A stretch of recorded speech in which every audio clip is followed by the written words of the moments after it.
Hey everyone, it's Haley. Today we're going to tap into the energy of the Sagittarius New Moon, which is going to go exact at 1:21 a.m. on December 1st. And that's Eastern time, so it might be, if you're on the West Coast, it's going to be late, like 10:21 in the evening on the last day of November. And this is a potent new moon that kind of is very much, when I was feeling into it, feels to me very colored by the energies of the goddess Artemis. The asteroid Artemis is at 3 degrees of Sagittarius, and the sun and the moon forming their conjunction, creating this ultimate dark void moon. This dark moon is going to be at 9 degrees of Sagittarius. So kind of this archetype of the Huntress, the one who moves in the night, who has the bow and the arrow, who has reverence for life and death even as she takes life. This like reverent, wise energy of when to kill, and seeing that killing as sustaining life is very much impacting this new moon. And to kind of translate that into our modern day lives, where many of us are not like hunting our own meat and kind of interacting in that very up close, raw, intimate way with death, we can kind of tune into this energy as the power of the arrow to kind of fly and sever, and kind of having this quality of focus and being able to silence the noise and really cut through the heart of a matter to kind of aim the target towards a dream or whatever it is that we're desiring at this time. And there's a very cool kind of call and response that I felt into, where whenever we're talking about a new and a full moon, these are occurring every 2 weeks. And so there's always a bit of a sort of like, they're playing off each other, they're continuing the story in a lot of ways.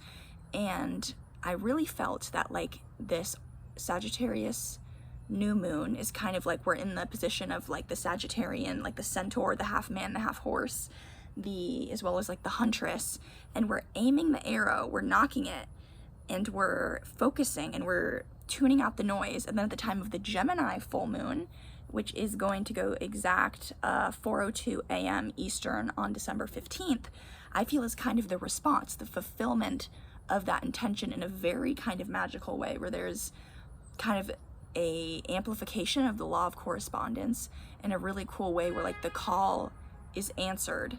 And I just heard a really loud honking as I said that, which is cool confirmation that yeah, there's like a stone is dropped and then it just ripples and it just kind of falls into your lap at the time of the Gemini full moon, which is a really cool intention to be holding at this time. So before we and I had an idea to kind of switch up this video, so we're gonna pull, this is from Kim Kranz's archetypes deck, and we're gonna pull the archetype for this Sagittarius new moon that we're invited to kind of work with to amplify the magic potential of this time, and then also an archetype for the Gemini full moon, which we'll also revisit as I do a video for that lunation in a few weeks, to just kind of see the trajectory, kind of create this kind of mythic web of the energies that we're invited to work with at this time.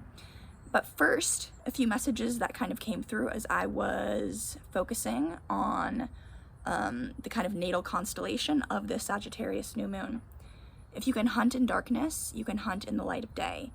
And this to me is really kind of like a literal way of saying that, you know, at the time of a new moon, max darkness, like peak night, the stars are just so bright this time of year, which is really cool to go out and look at them sometime, because especially at a new moon, because it's like we have those beautiful winter skies. But to come back to this message, it's like being able to see, and I was thinking about a phrase that I heard in a Joe Dispenza meditation about like how the thought sends out a signal and the manifestation comes back as a response. And it's like, if we're able to use this hunting energy before we have the kind of faculties of sight to kind of literally say something is here, there's a power to being able to move in this like stealthy, powerful way, even in uncertainty, with that kind of like, I don't know, but I'm still going to make a move because I feel this thing that's about to manifest or has the potential to manifest. Additionally, getting to the heart of a matter, we have a grand fire trine in the dark houses, this like these illuminations, these revelations, this like primal movement energy, things moving forward, the need to kind of burn things down to start again. Yeah, seeing before we have evidence, and kind of the world alighting with a sense of meaning potentially, and then having this gift arrive at the time of the Gemini full moon. I heard that the miraculous becomes possible, even inevitable, when we home in, focus, and aim the arrow, which is kind of this like beautiful Artemisian energy that is gifting us with this enormous amount of strength. I heard the distractions may be loud, but the dream that is calling is louder. And I guess there's some obvious ways this could play out, as a lot of people are going to their families around the time of this new moon, for having various gatherings, which can trigger lots of like, I don't know, I want to say petty, but that sounds kind of condescending, but just like struggles, arguments. But like, part of the power of the Huntress is knowing what matters to her and what is worth an arrow. Like, even though at this time of year there's a lot of like, you know, under commercialism, there's a lot of like, you need this, so much distraction, so much noise, so much being in the head, which prevents the kind of like, because in order to aim an arrow, you need to be present, you need to be here, you need to be noticing, which is so hard in this modern world. And so kind of, if possible, just taking time to notice the call. I'm hearing a hot calling as I said that, so which necessitates some amount of space and some amount of listening. Again, the shapeshifter archetype for sure. I mean, quite literally, with Sagittarius as a mutable fire sign, the kind of power of the alchemist, the magician, the ability to kind of imagine something into existence, to midwife something into existence through imagining it. One of the kind of prominent Sabian symbols for this Sagittarius new moon is called a child and a dog wearing borrowed eyeglasses, which is so cute. But it's basically about like the power of play and fantasy in order to actualize things. But also, you know, on the more shadowy side of that kind of archetype can be the kind of Peter Pan archetype, the inability to grow up. But I don't really see that. I feel like in this day and age, we really need to encourage more play whenever possible, and more. And the image that came to mind was like children playing house, and the ways that that kind of like, in some literal ways, like sets them up to actually do that in the future, if that makes sense. And so there's kind of a like, a fake it till make it is like the most superficial level of that kind of energetic reality. But under this Sag new moon, it's kind of like you can kind of play act it in a way, like the world's your stage to kind of work with what you're calling in, and then at the Gemini full moon there's a chance to actually have reality reflect that back to you in a really cool way. So beautiful. So Spirit, what is the archetype that is working with the Meadow and Hawk collective in all of their lives, their webs of relationality under this Sagittarius new moon? December 1st, the energy of this Sagittarius new moon, so close to the goddess Artemis.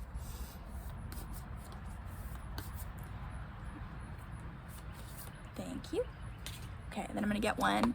And what is the archetype that this energy, whatever it is building towards, is culminating towards at under the Gemini full moon on the 15th of December for the collective, the Meadow and Hawk collective, for this? What is all of this focus effort for? Can I clarify the venom, please? Let me get a clarification for that card. The mirror. Okay, beautiful. So the archetype that I pulled, let me look at it for the first time, is the Judge. This archetype has been very loud in my personal life at this time. There's some glare. There we go. So the Judge is showing up as our companion as we navigate the Sagittarius new moon, which is very powerful because I feel like the Judge, again, has a very powerful relationship to the Hunter, the Huntress energy, where it's kind of, on the shadow side, can be ruthless and dividing and conquering and like judging in a way that props up old beliefs. Like, I think, if I'm remembering properly, the book that goes along with this deck talks about how this card can potentially prop up like various forms of bigotry if the Judge is not functioning in its highest form. But for this new moon, we're kind of being invited to, even with the chart ruler, if you're on the East Coast, because I feel like there's gonna be a different ascendant if you're on different places in the world anyways. But if you're generally on like the eastern region of the US, the chart ruler is going to be Mercury retrograde in the sign of Sagittarius, because we have a Virgo rising. Which, that's interesting, because my first inclination was to like, this is not a great time to make decisions, but there's kind of a, because my inclination was just like, it's initially setting the arrow, but it's not, the time for it to fly is not yet.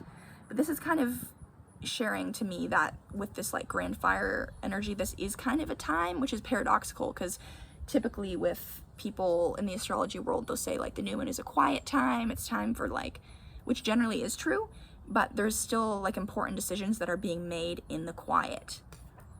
Let me actually get one more archetype to clarify. The Judge, please. The Judge moving into this Sagittarius. Okay, we got a lot of, let me feel into one of these.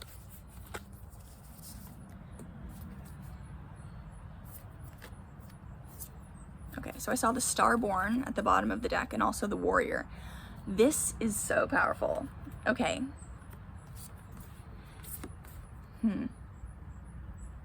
The Warrior, the Huntress, being able to stand in our power, being able to move in darkness, to kind of embody this sacred. Also, I will say the very powerful asteroid goddess Lilith is very close to the chart ruler and to this like kind of sacred burning down energy.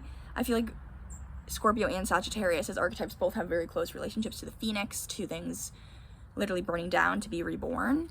And so the Judge with the Warrior Judge, feels like an enormous amount of strength, the kind of capacity and the momentum to make long-standing changes, or to at least to move in that direction, or to actualize that in some capacity. And what I find really cool is the archetypes that we're moving towards. I'm going to try to kind of weave this together somehow.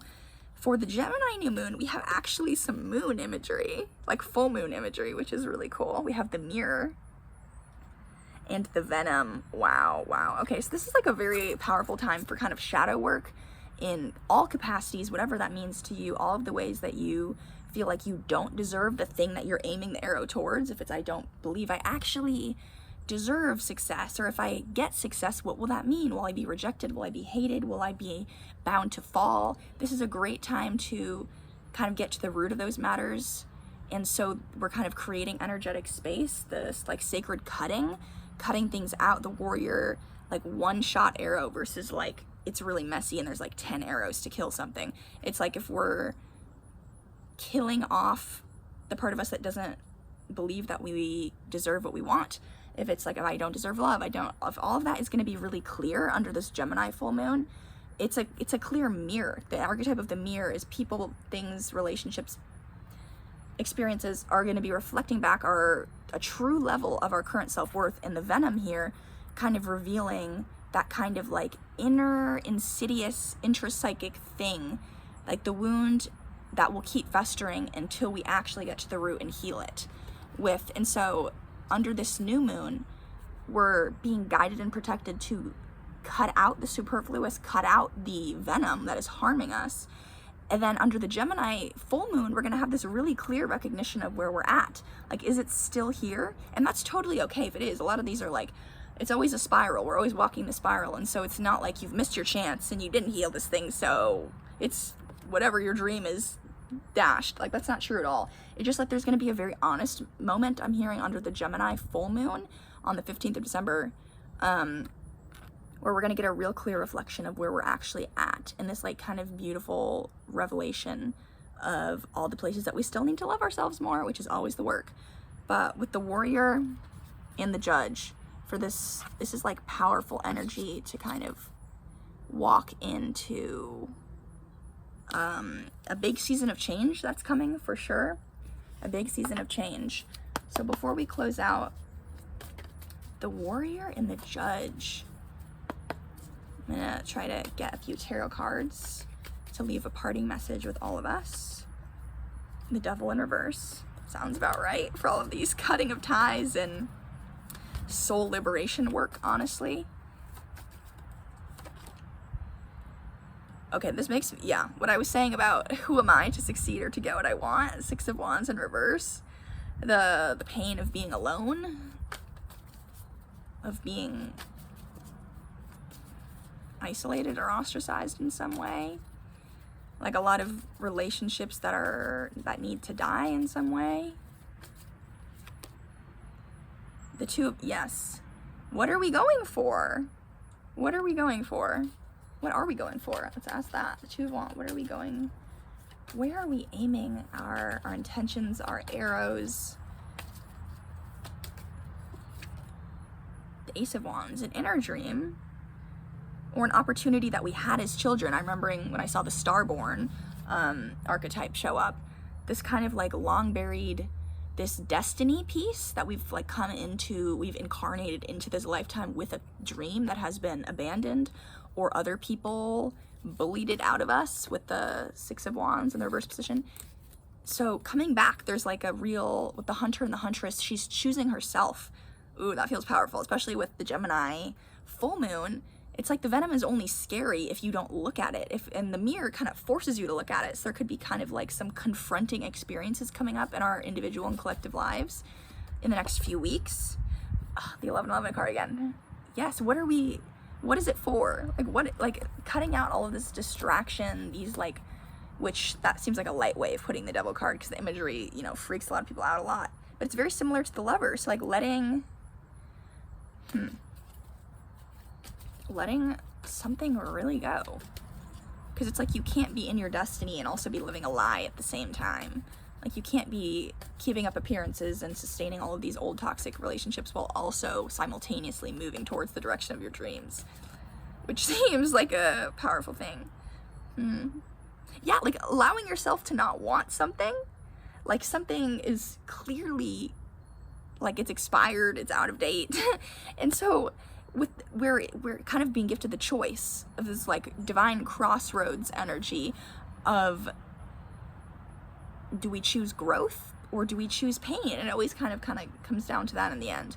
So I'm really excited to hear what you are choosing around the time of the Sagittarius New Moon, and sending you a lot of love and strength and peace and guidance from your personal, you know, spiritual angelic team as you navigate these crazy times on Earth. And much love. Have a beautiful day.